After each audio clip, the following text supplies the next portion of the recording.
हरे कृष्ण कृष्ण कृष्ण हरे हरे। तो भक्तबिंदगण आजकेर भिडियोटी रयेछे 19 मे रविवार पालित होच्छे मोहिनी एकादशी। अवश्य जानबेन এই মোহিনী একাদশী যে সকল কৃষ্ণ ভক্তরা পালিত করবে অর্থাৎ ব্রত পালন করবেন 19 মে রবিবার, তারা অবশ্যই জানবেন যে এই মোহিনী একাদশী ব্রত চলাকালীন ভুলেও এই 5টি জিনিস খাবেন না এবং কিভাবে এই মোহিনী একাদশী ব্রত পালন করবেন অবশ্যই জানবেন। বিস্তারিতভাবে আলোচনা করা হবে, তাই ভিডিওটি সম্পূর্ণ শুরু থেকে শেষ পর্যন্ত ভক্তি সহকারে শ্রবণ করবেন। আর চ্যানেলে নতুন হয়ে থাকলে দয়া করে চ্যানেলটিকে সাবস্ক্রাইব করবেন, লাইক করবেন, কমেন্টে ভক্তি ভালোবাসা শ্রদ্ধা দিয়ে জয় শ্রীকৃষ্ণের জয় লিখে দিতে ভুলবেন না। অবশ্যই জানবেন যে এই মোহিনী একাদশীতে কোন 5টি জিনিস খাবার খেলে আপনার জীবনে চরম ক্ষতি হতে পারে এবং আপনার কখনো এই ব্রতের পূর্ণ ফল পাবেন না। অবশ্যই জানবেন যে এই একাদশীতে কোন খাবার খাওয়া যাবে না এবং কোন খাবার খেলে আপনি ব্রতের ফল লাভ প্রাপ্তি হবে। তো অবশ্যই জানবেন ভিডিওটি। তো শুরু করা যাক আজকের ভিডিওটি। কঠিন পরিশ্রম করা সত্ত্বেও জীবনে প্রচুর সমস্যার সম্মুখীন হলে মানসিক অস্বস্তি আরও বেড়ে যায়। দীর্ঘদিন ধরে চলতে থাকা অর্থ কষ্ট চলতে থাকলে অবশ্যই এই মোহিনী একাদশী উপবাস পালন করা হয়। এই দিনে সব আচারের সঙ্গে পুজো ও ব্রত পালন করা উচিত এবং এই মোহিনী একাদশী উপবাস না রাখলে এই দিনেও কিছু খাবার খাওয়া আপনাকে এড়িয়ে চলতে হবে। আর অবশ্যই যে সকল কৃষ্ণ ভক্তরা এই মোহিনী একাদশী ব্রত পালন করবেন তারা অবশ্যই জানবেন যে কোন কোন খাবার খাওয়া যাবে এবং কোন কোন খাবারগুলো আপনারা এড়িয়ে চলবেন এই মোহিনী একাদশী ব্রত চলাকালীন।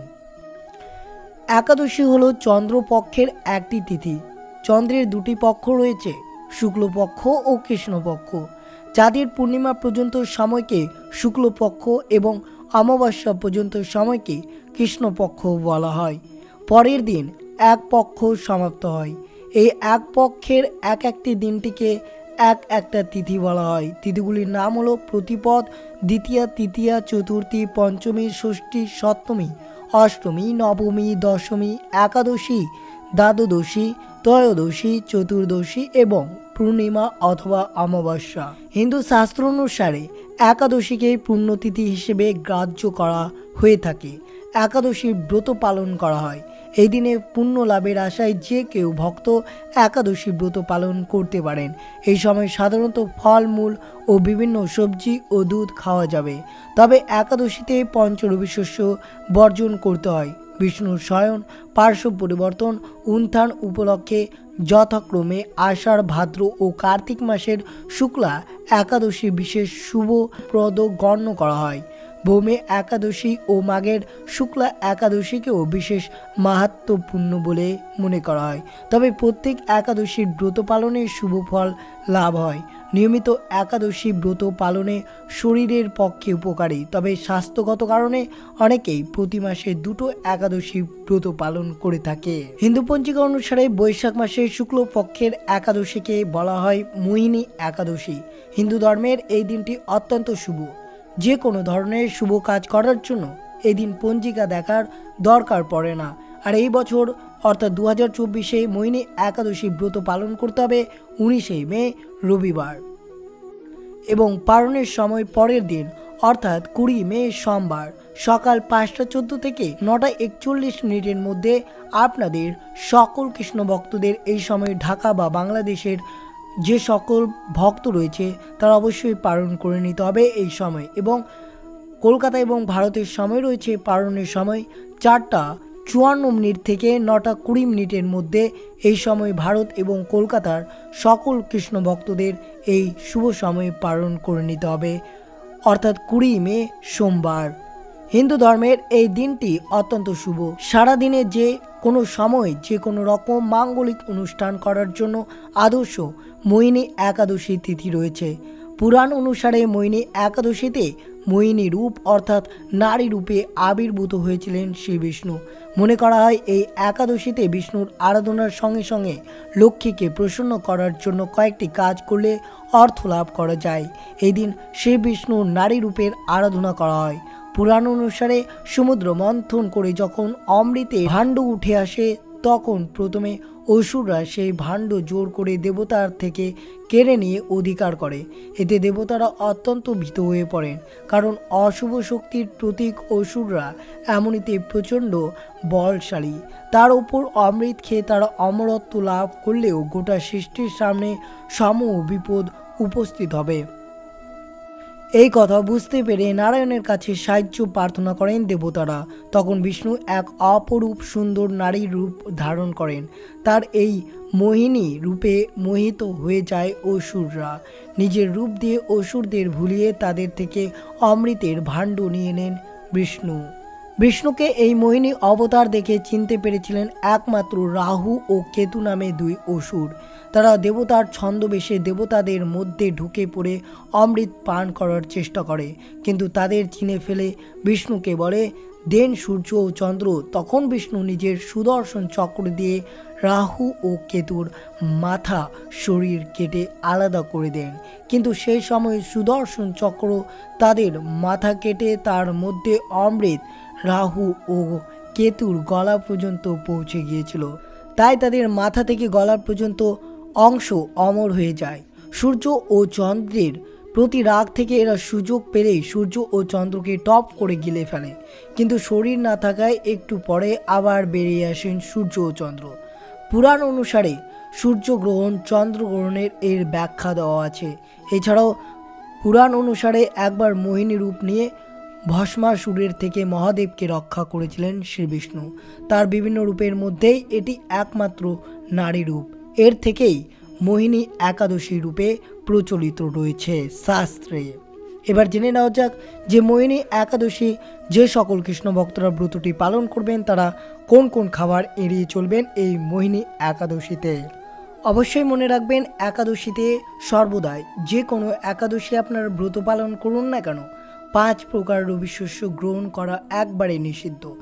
মোহিনী একাদশীতে সেই রকমই 5 রকমের পঞ্চরবি শস্য কিছুতেই গ্রহণ করবেন না।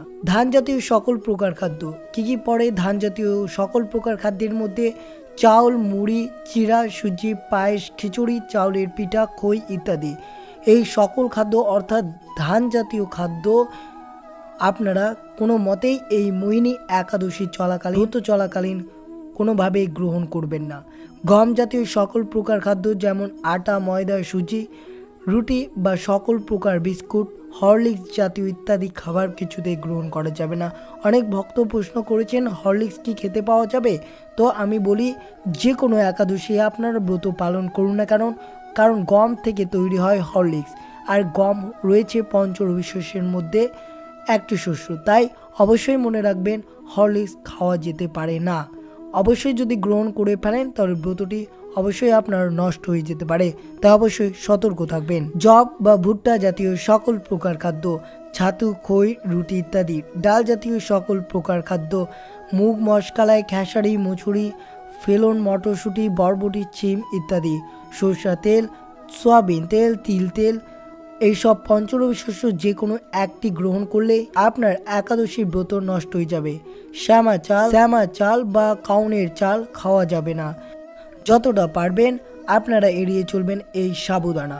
একাদশী চলাকালীন সাবুদানা না খাওয়াই ভালো। যারা সাত্ত্বিক আরোহী নন বা এবং চা, বিড়ি, সিগারেট, পান, কফি ইত্যাদি নেশা জাতীয় গ্রহণ করেন তারা একাদশী ব্রত পালনের সময়কাল পর্যন্ত এগুলো গ্রহণ না করাই ভালো। একাদশী করলে যে কেবল নিজের জীবনের সদ্গতি হবে তা নয়, একাদশী ব্যক্তির প্রিয়ত পিতা মাতা নিজ কর্মে দোষ নরকবাসী হবে, তবে সেই পুত্র পিতামাতাকে নরক থেকে উদ্ধার করতে পারে। একাদশীতে অন্ন ভোজন করলেই যেমন নরকবাসী হবে এবং অন্য কেউ ভোজন করালেও নরকবাসী হতে হবে। কাজে একাদশী পালন করা আমাদের সকলের কর্তব্য। একাদশী ব্রত পালনের প্রকৃত উদ্দেশ্য হচ্ছে কেবল উপবাস করা নয়, নিরন্তর শ্রী ভগবানের নাম স্মরণ, মনন, শ্রবণ, কীর্তনের মাধ্যমে একাদশীর দিন অতিবাহিত করতে হয়। এই দিন যতটুকু সম্ভব উচিত একাদশী পালনের পরনিন্দা, পরচর্চা, মিথ্যা ভাষণ, ক্রোধ, দুরাচারী, স্ত্রী সহবাস সম্পূর্ণরূপে নিষিদ্ধ। এই দিন অর্থাৎ একাদশী চলমান একাদশীর মাহাত্ম্য শ্রীমুখ ভগবদ গীতা হতে শ্রবণ অথবা সম্ভব না হলে নিজেই ভক্তি সহকারে পাঠ করবেন এই দিনে।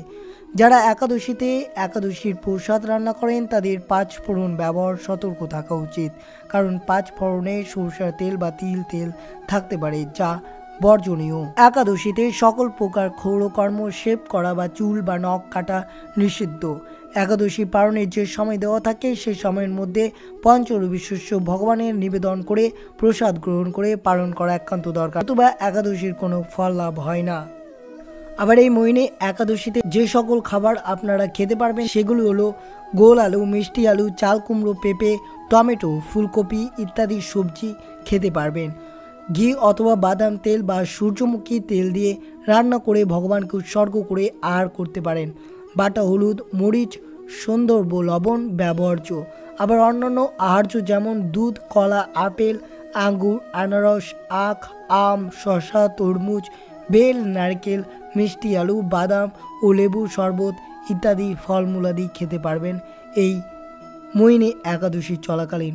অবশ্যই মনে রাখবেন, এই মোহিনী একাদশীতে 5 প্রকার রবি শস্য কিছুতেই গ্রহণ করা যাবে না।